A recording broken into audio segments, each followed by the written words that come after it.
بسم الله الرحمن الرحيم نون والقلم وما يسطرون ما أنت بنعمة ربك بمجنون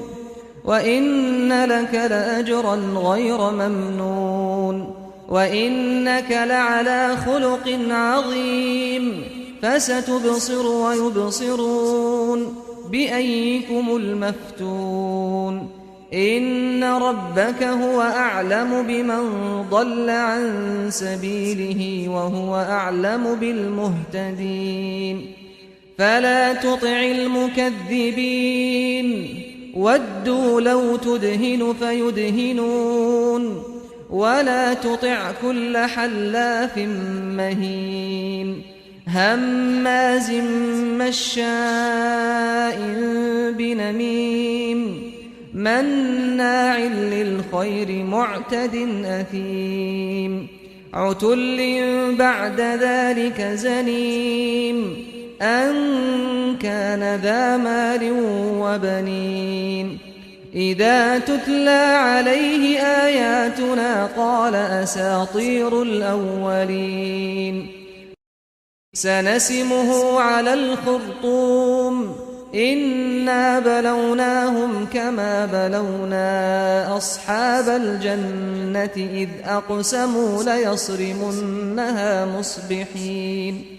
ولا يستثنون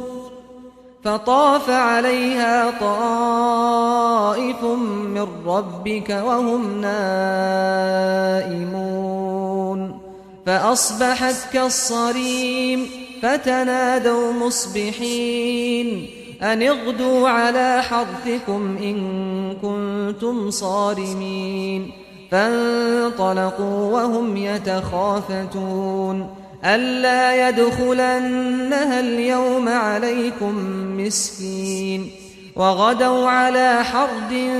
قادرين فلما رأوها قالوا إنا لضالون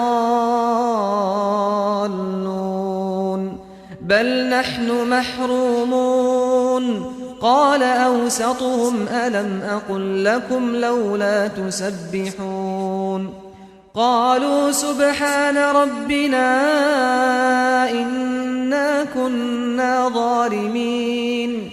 فأقبل بعضهم على بعض يتلاومون قالوا يا ويلنا إنا كنا طاغين عسى ربنا أن يبدلنا خيرا منها إنا إلى ربنا راغبون كذلك العذاب ولعذاب الآخرة أكبر لو كانوا يعلمون إن للمتقين عند ربهم جنات النعيم أفنجعل المسلمين كالمجرمين ما لكم كيف تحكمون أم لكم كتاب فيه تدرسون إن لكم فيه لما تخيرون أم لكم أيمان علينا بالغة إلى يوم القيامة إن لكم لما تحكمون سلهم أيهم بذلك زعيم أم لهم شركاء فليأتوا بشركائهم إن كانوا صادقين يوم يكشف عن ساق ويدعون إلى السجود فلا يستطيعون خاشعة أبصارهم ترهقهم ذلة